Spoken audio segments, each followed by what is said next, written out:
Hello, everybody. Welcome to another wonderful episode. I hope it's wonderful. It should be wonderful. Episode of the Digital Embellishment Show. Today, my guest is somebody who's very special, somebody who has really cultivated a lot of mystique and intrigue around the high quality and high levels of luxury that he brings to his projects. So it is my big pleasure to introduce Mr. David Drucker, coming from us from New York City. David, how are you? Doing great today. A lot going on, and I'm happy to be here with you. Yeah, well, it's a pleasure to have you on. Look, David, I think a lot of people know who you are. You've done quite a great job of, I think, not just evangelizing what really good looking print projects can look like, but you've also done a great job in pushing embellishments. Can you give our listeners just a little background on you and who you are and what you've done and how you got in the printing industry? Yeah, so let's start there. I'm a former musician. In high school, I played in every band there was, rock bands and orchestra and all that. And I guess when I was maybe 15 or 16, my folks said, "Well, what are you going to do with your life?" And I was like, "Well, I'm doing it, aren't I?" And they're like, "No, you need a profession. So and so is a lawyer, and they play on weekends. Play saxophone on weekends." So I was like, "Okay." And I really had no idea. My sister was going to school in Rochester for graphic design, and she said, "Why don't you become a printer?" I said, "Okay." So, I began to take some shop classes. I knew nothing about printing. I made sure that I worked over the summer for various printers, so I at least had an idea. And I drove up to the school. I talked to the dean, and I was accepted into the program. And a year into the program, I kind of decided I wanted to take a different path. And I went and did something else, which is also within the arts and art, which is cooking. And I did that. I had the opportunity to go back to school, but I didn't. I came back to New York. And I got back to New York on a Thursday. I answered an ad in the printing news on Thursday night. On Friday, I got a response from a print broker on West 22nd Street. And by the end of that interview, I was hired. And Monday, I started working for him. I worked for about 3 months with him, then went into somebody else, then went to somebody else. And at the age of 23, I started this company. Now, I really didn't have a business background, production background, sales background. I had none of that, but, Drucker in German means printer. So Yes.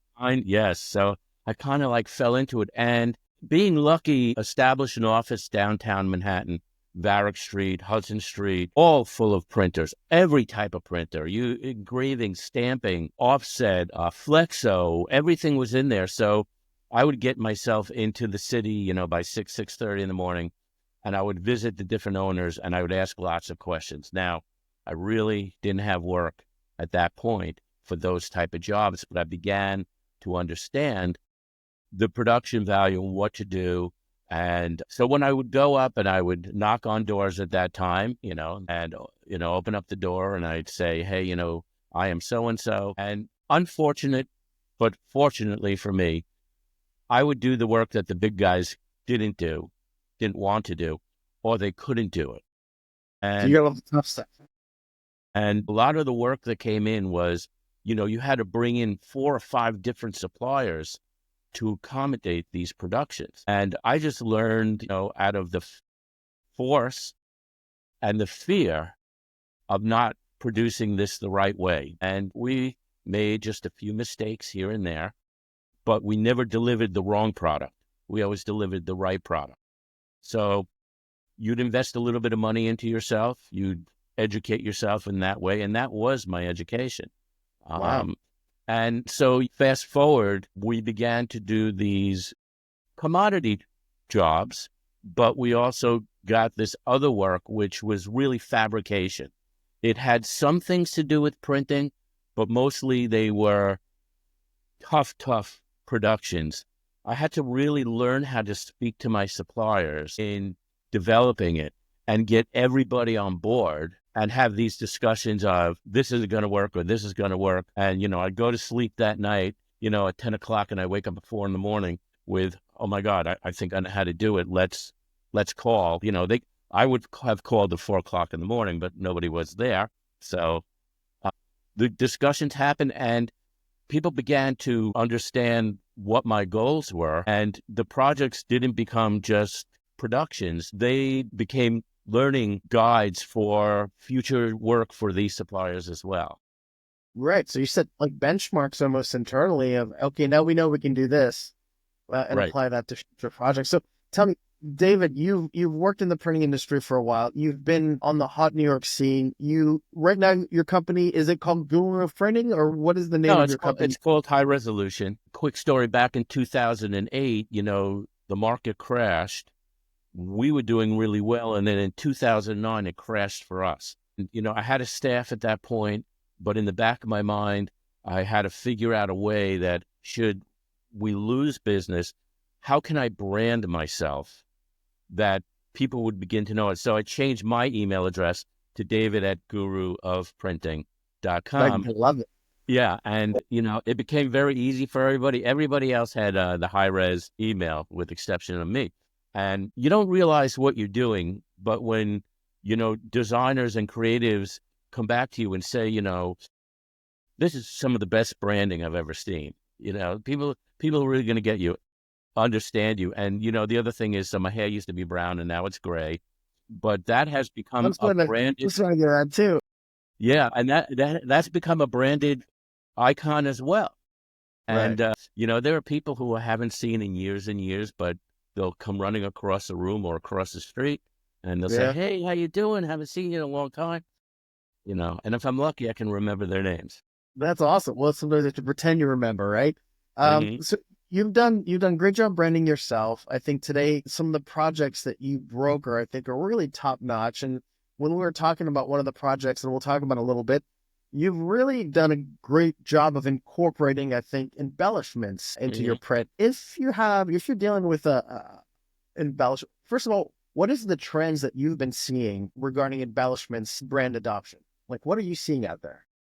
So, a lot of the productions that we had been doing were very small productions. So, if you have something that needs to be hot stamped and you're doing a cover of a book, or you're doing, an invitation, and you're only doing 100, 200 pieces, and you go on conventional die cutting or conventional stamping, it gets quite expensive and timely as well. So, several years ago, I was introduced to the Scodix, and I was like, man, this is it. And nobody knew about it. And still, many people just don't know about it. You need to get out there, and you need to begin to show it, and you need to begin to plant seeds. Now, I'm preaching, but the fact of the matter is that I did it myself. And people that I might have seen 4 or 5 years ago are like, oh, yeah, we do have this short run, and let's jump into it, call David. And, as I began to do these embellishments, it's a very natural thing for me to, and I'm sure everybody else as well, that you do a production and you look at it and you say, this is really nice, but if I could do it over again, this is a direction I might go in. And you constantly try to improve on that. So I had something that came in, and the designer wanted a helix. It was a statement from Albert Einstein, and she wanted the helix type feel to it. And I had to think about, well, we have engraving, we have stamping, but the embellishment of the digital foil also has a relief to it. And Right. we began to look at what that relief is and how we can create reflection and refraction. And that led into some experimentation. And I think really with embellishments, we are in the field of graphic arts, and you have to put the art figure in there. If not, you're just a commodity. And to fit within that box, people make tons of money just fitting into that box. But that isn't me. And, if I can get and break through to somebody and we can begin to experiment, and, it costs a little bit of money and a little bit of experimentation, and the client doesn't use it then, somebody will use it later, and I'm already educated. So I'll show you something first, and I hope it works. But this is, you see that move? Wow. That's gorgeous. Yeah, so those are rounded little circles, and we really were working for how that light hits that. So We went down that road with that, and that's the first one. And working with the same designer, she wanted to have the feeling of water Right. based on another quote. And we did this, and actually we won an award on this one. But this is using the gold, and you see how that moves. That's gorgeous. I mean, so, and that's even working with the thicknesses of these rules, how they gather. And you have to experiment in yourself. That's the education. When, you're sitting down with the client says, here's a design. It's really, for me, up to the sales rep to evaluate that first and then begin to think of what is the art, and at least go back and say, this is something I want to experiment with, or this is a new technique that's out there and the equipment fits perfectly for what you want to do. And you have a conversation with the client and they design something. You have the desire as the printer to produce maybe a different idea. And that collaboration cements a relationship. And then when the next piece comes up, who are they going to call? They're going to call you. And that's the point of that. We can all go out, we can sell, and we can be, black and white in selling. But, try to look at the different finishing that you could do. And it could be engraving if it applies, it could be stamping, it could be embossing. And in looking at it and evaluating, or even having the desire to do something to it, introduce it to your client, and you will see it come back. A lot of times we're order takers, you're scared to say what you want to say. But when you do, it opens up dialogue, great dialogue. So I think it's interesting. So I have two questions for you. First off, when you're showing your customers what's possible with the new technology, number one, are they, first off, from 1 to 10, where would you say their education level lies when it comes to brands and designers in terms of what's possible with the technology out there? And then, no, let's start there. How educated are they when you say, hey, listen, we could do this, there's this new technique? Do they know what you're talking about? Or they're like, this is like voodoo to me, I have no idea? There's two schools of thought here. One is, I would think the majority of designers out there know nothing about this. So it's really up to us to go out and educate as much as possible, whether it be on social media or in person. Personally, I feel in person tells a better story because you're touching it. The other end is that you have people that are well educated in it and they're putting something together. But I'm finding out that maybe out of my top tier clients, maybe 50, 60% of them are aware of the technology. Wow. And then once you've done a project with them where you incorporate new technologies, like how often do they then on their next projects, if they come back, say, hey, listen, that was really cool what you did last time. Can we do something like that? Or are they expecting something different or new? Like, what is that conversation like? Like the reorder rates when it comes to really sexy looking pieces? Usually when you're dealing with a better designer, my clients are design firms, agencies, 1 to 50 people. So, it's not a huge company. Right. It doesn't have to go through a large committee. Most everybody does come back for a project, but they don't come back to say, I want to do this. They come back saying, here's a design. Pitch me. What do you think? What do you think? And now is not only their production, but it's also inspiration on both parts and becomes our I love production. So it's very hard to leave that element, and the other end of the digital arena of producing is like HP has 8,000 machines out there. Right. Right. And there are opportunities where somebody will come up to me and say, I have this production and it's got to be delivered in 4 days in Glasgow. Well, how hard? It's really not hard to find that equipment. And because the equipment is so consistent, I already know how it's going to turn out. So, you can just take your, small group of suppliers and you just expanded them worldwide. So David, you showed, actually, this is a top secret. Maybe I don't know if this is the premiere or not, but you showed me, and we talked yesterday a little bit about this really special project that you put together. And I think that's a big part of the impetus for you being on the show, to kind of share this project with the world. You actually, why don't you go ahead and tell us about this project? I think what you did was fantastic. The images are phenomenal, but walk us through your project and kind of show us what you were working on. Right. Well, the first thing is that I am really attracted to people's art and what they do.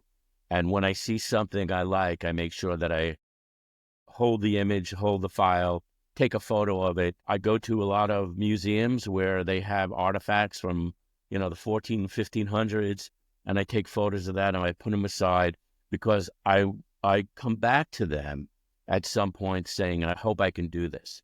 And so I had a good friend who went on safari, and on Facebook, she posted a color photo of a family of zebras.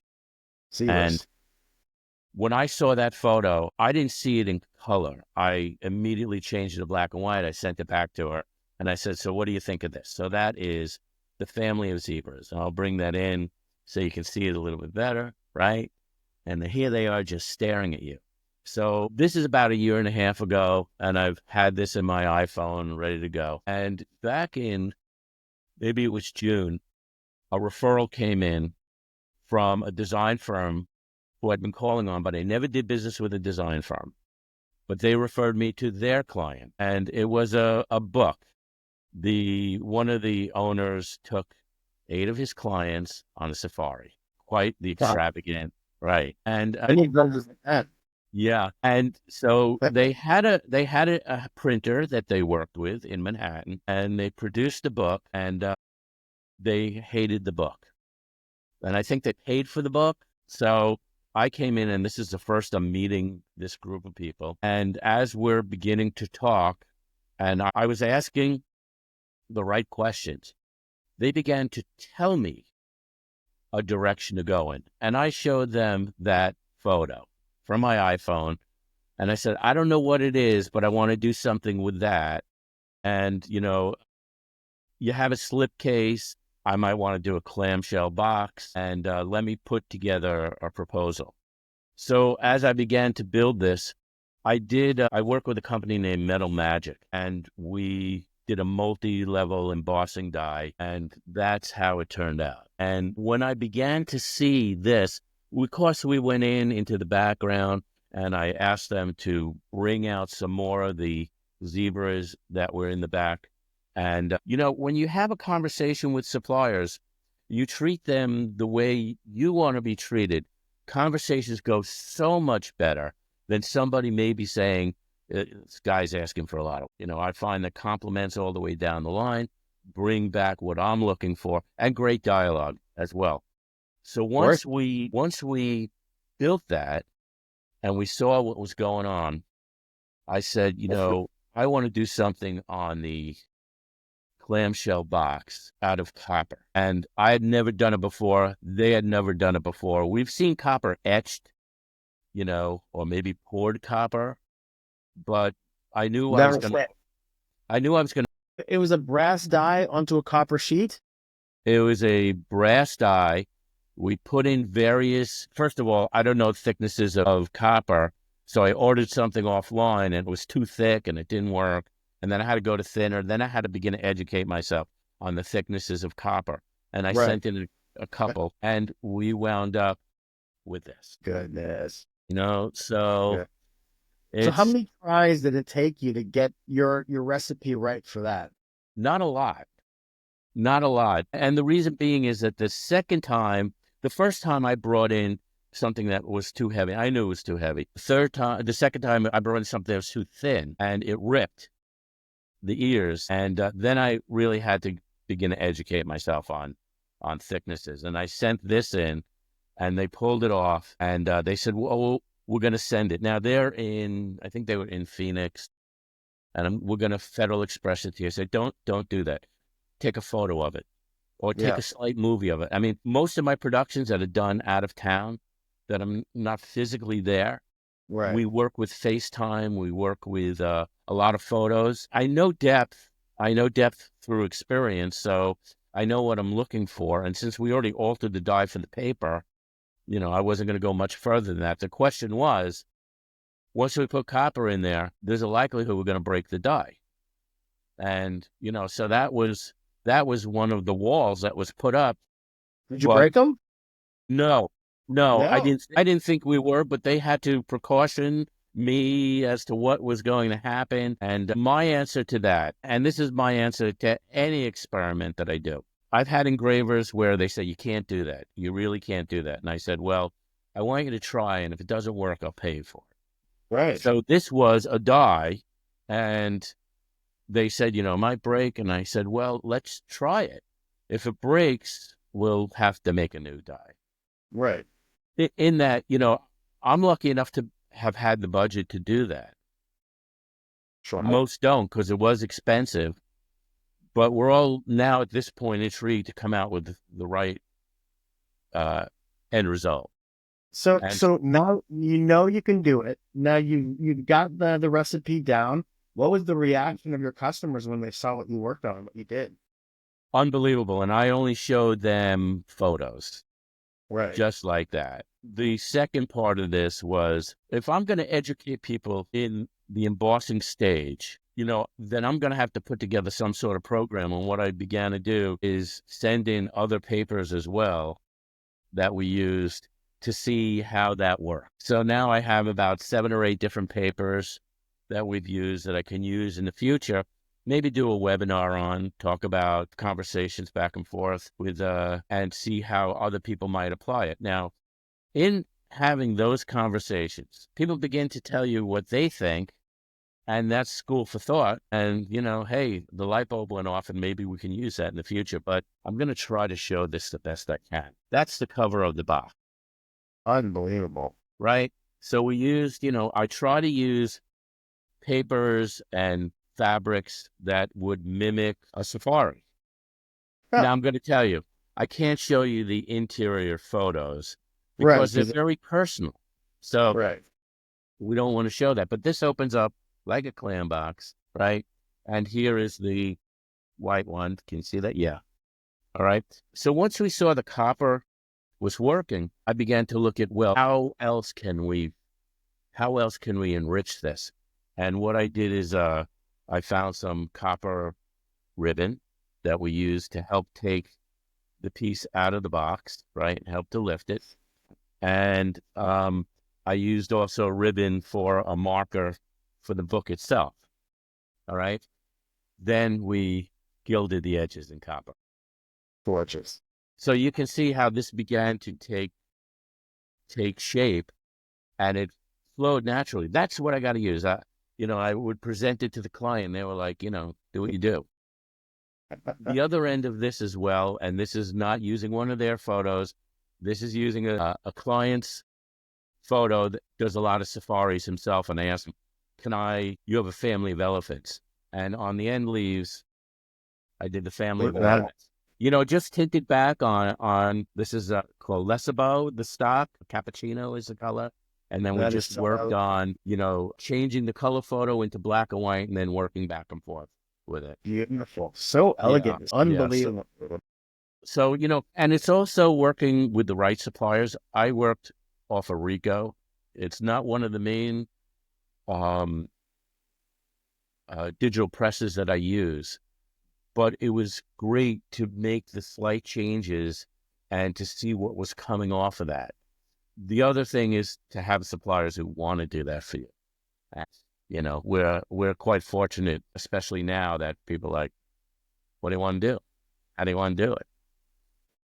That's great. Yeah, Well, so David, that's a phenomenal project, and I can't wait. Are you going to submit it for any awards, or is it this year? I mean, my thought process back in June was, how am I going to develop this for an award? So, I know Sabine of Paper Specs. Yeah, she's fantastic. We're a good partner of ours. Fantastic. And she just finished a video on it, which is going to be launched as her first video of 2025. Oh, And, very nice. she just takes it to another level. And she said some things about the copper that just blew me away. And I'll leave it for that. Good. Well, we look forward to seeing that video when she runs it. I mean, her descriptions are great. I certainly would like to do one of her educational webinars on building that, as well as, going back into the other papers that we used and why we go through that. Wow. I'm going to say this. It's really important for sales reps from companies, even if they don't have the equipment, to go out to an engraver or go out to a silk screener and get themselves educated. You never know where you can just make a simple alteration by just stating what you want. Companies have their fixed equipment and never want to leave that because, well, that's how they're making money. And I said that before, but we have to look at the future. I'm not going to be around forever. And these type of productions that are bringing in 3-4 different suppliers in are going to go. There's not going to be quote unquote old world craftsmanship unless the industry is supported for that. So, Yeah, go and out in a there. way, a lot of those pieces too, kind of that's your legacy. Those things are going to be around for a long time, and that becomes a piece of art of what you create. So I think from a legacy standpoint, this is. Would you say this is your Mona Lisa? Is this your pièce de résistance, or yeah? Have So you other ones up there on the rankings? I can't attribute this to being the pinnacle, because I've worked with many, many other designers where we've created and recreated and always trying to push the envelope a little bit. So I can't say that, but that is in the top 5. So, talking about legacy, I see you have a very interesting background. Do you want to tell us a little bit about that and how that Yeah, kind of yeah. plays into your story? So, I have a family of entrepreneurs. My grandfather had a store in Brooklyn, and everybody knows it. Anybody that grew up in Brooklyn are like, yeah, we know that. And my great-grandfather came in from Europe in the early 1900s with a push cart, and he sold socks. Now, at the time, there were language barriers, but they were on the Lower East Side of Manhattan, and he spoke Yiddish because you could have Eastern European countries that Yeah, didn't understand each other, but they understood Yiddish to a degree, and he would sell his socks there till he made enough money to open up a stationery store, and serving the egg creams or whatever they did at that point. And that's then, awesome. and then he got into looking at furniture and then sending a Yeah, drawing to France or to Germany or to Italy, and they were having custom furniture manufactured. And so his travels had been throughout the United States and throughout Europe as well. And you either had, back then, you had a calling card and you had a company card. And the calling card, looked like a business card. It just had your name and your phone number on it. That was it. But the calling card had the full information about the company itself. So behind me are my great-grandfathers. I found a box, and even the box was so interesting, of his calling cards. Now, these are printed, they're screened, they're engraved, they're wait, so letterpress. that's your great grandfather's Rolodex, basically, Yeah, up on the wall. yeah. And, I had found this box, and I was like, where did this come from? My folks told me. They said, give us the box. Got the box. And for one of my birthdays, maybe my 40th birthday, they put this together and gave That's it to good. me. It sat Are in my you, office. any of those companies still around? Any of them I, that you reckon? I truly doubt it. Number one, they're mostly European. So Yeah, I truly, truly doubt it. There's nothing I guess in there that immediately jumps out saying, hey, they're still in existence, because I would take a photo of it and send it to them. for sure, for sure. Yeah. That's a museum piece. Hmm. Well, David, listen, it's been a fantastic conversation with you. I can't tell you how much I appreciate you coming on and talking about your wonderful projects and really all the cool stuff that you do for our industry. So, if you have one piece of advice for printers who are thinking about doing embellishment or getting into embellishment or designers, what would that one piece of advice be? Create your own opportunity. We say that person's really lucky. That person isn't lucky. That person created luck for themselves. If Absolutely. you have the opportunity to go visit somebody and you're showing them the work that you do, begin to show them other things as well. When you go to visit the engraver and you say, can I maintain that sample? Can I hold that sample? Show that sample.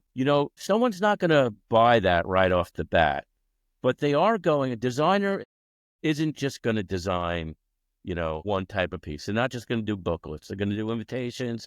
They're going to do Right. stationery packages. You want to be out there, and that's creating your luck. And the more people that you go out and see, the more that you're creating that funnel into yourself. So, I mean, the other thing is to really be an active listener. Listen to what your clients are saying.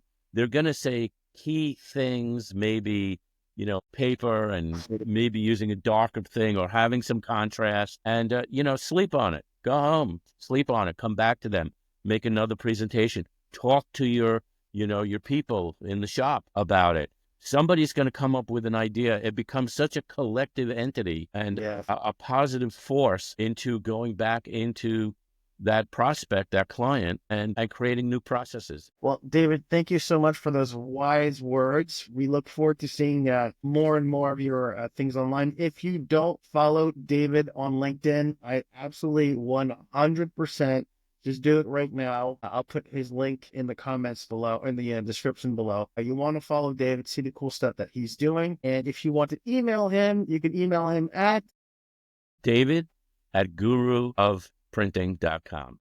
what an epic email address it is. So thank you again, David, for a wonderful time. And I hope to have you back on to talk about your next project. I'd love to. Thank you.